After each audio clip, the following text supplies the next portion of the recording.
آپ کو بتائیں وزیراعظم شہباز شریف کی زیر صدارت قومی سلامتی کمیٹی کا اعلامیہ جاری کر دیا گیا ہے۔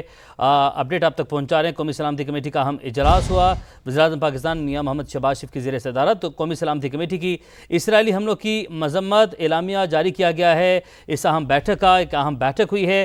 وزیراعظم شہباز شریف کی زیر صدارت قومی سلامتی کمیٹی کا اجلاس ہوا، جس کا اعلامیہ بھی جاری کر دیا گیا ہے۔ قومی سلامتی کمیٹی کی جانب سے اسرائیلی حملوں کی مذمت کی گئی ہے۔ آپ کو بتائیں کہ وزیراعظم شہباز شریف کی زیر صدارت قومی سلامتی کمیٹی کا اہم اجلاس ہوا آپ سے کچھ دیر پہلے، اور chairman joint chief of staff committee نے شرکت کی۔ تینوں سروسز چیفز نے اس اجلاس میں شرکت کی، جبکہ وفاقی وزراء کی جانب سے بھی شرکت کی گئی ہے اور اعلامیہ جاری کر دیا گیا ہے اس اہم اجلاس کا۔ قومی سلامتی کمیٹی نے اسرائیلی حملوں کی مذمت کی ہے اور غیر ذمہ دارانہ کارروائیوں سے کشیدگی میں اضافہ ہوگا، یہ اعلامیہ جاری کیا گیا ہے۔ عثمان خان ہمارے ساتھ موجود ہیں۔ عثمان، اعلامیہ جاری کر دیا گیا ہے۔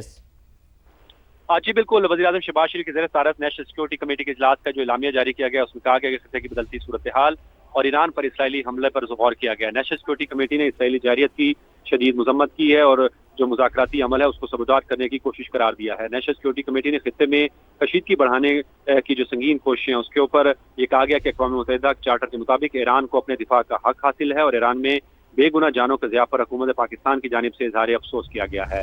ایران میں زخمیوں کی جلد صحت یابی کے لیے دعا کی گئی ہے اور فردو تنزن اور اصفہان کی جوہری تنصیبات پر حملوں پر بھی تشویش کا اظہار کیا گیا اور ان حملوں سے اقوام متحدہ کے چارٹر، عالمی قوانین اور IAEA قراردادوں کی خلاف ورزی ہوئی ہے۔ اس اعلامیے میں یہ کہا گیا ہے کہ پاکستان تمام فریقین سے مسئلے کے پرامن حل کا مطالبہ کرتا ہے۔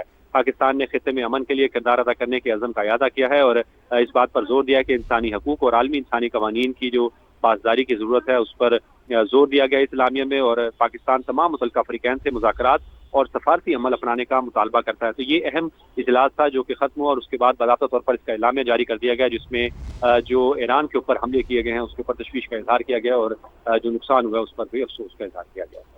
آپ نے اپڈیٹ کیا، آپ کا بہت شکریہ۔ عثمان خان ہمیں اپڈیٹ کر رہے تھے۔ وزیراعظم کی زیر صدارت قومی سلامتی کمیٹی کا اجلاس ختم ہوا اب سے کچھ دیر پہلے، جس کا اعلامیہ جاری کر دیا گیا ہے اور قومی سلامتی کمیٹی نے اسرائیلی حملوں کی مذمت کی ہے۔ غیر ذمہ دارانہ کارروائیوں میں اضافے سے بڑا تنازع جنم لے سکتا ہے، اعلامیے میں یہ بات کہی گئی ہے۔ قومی سلامتی کمیٹی کی مشرق وسطیٰ کی صورتحال پر اظہار تشویش۔ آپ کو بتائیں کہ قومی سلامتی کمیٹی کا اہم اجلاس ہوا اور اس اجلاس میں chairman joint chief of staff committee نے شرکت کی، تینوں سروسز چیف نے شرکت کی، وفاقی وزراء بھی اس اہم اجلاس میں جو ہے وہ شریک ہوئے اور ایران پر امریکی حملوں کے بعد کی صورتحال پر بھی غور کیا گیا۔ اس کا اعلامیہ بھی جاری کر دیا گیا ہے اور قومی سلامتی کمیٹی نے اسرائیلی حملوں کی شدید الفاظ میں مذمت کی ہے اور قومی سلامتی کمیٹی نے مشرق وسطیٰ کی صورتحال پر بھی تشویش کا اظہار کیا ہے۔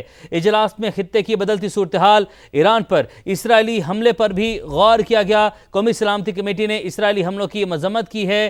اعلامیے میں کہا گیا ہے کہ غیر ذمہ دارانہ کارروائیوں میں اضافے سے بڑا تنازع جنم لے سکتا ہے۔ وزیراعظم پاکستان میاں محمد شہباز شریف کی صدارت میں یہ اجلاس ہوا، یہ اہم اجلاس ہوا۔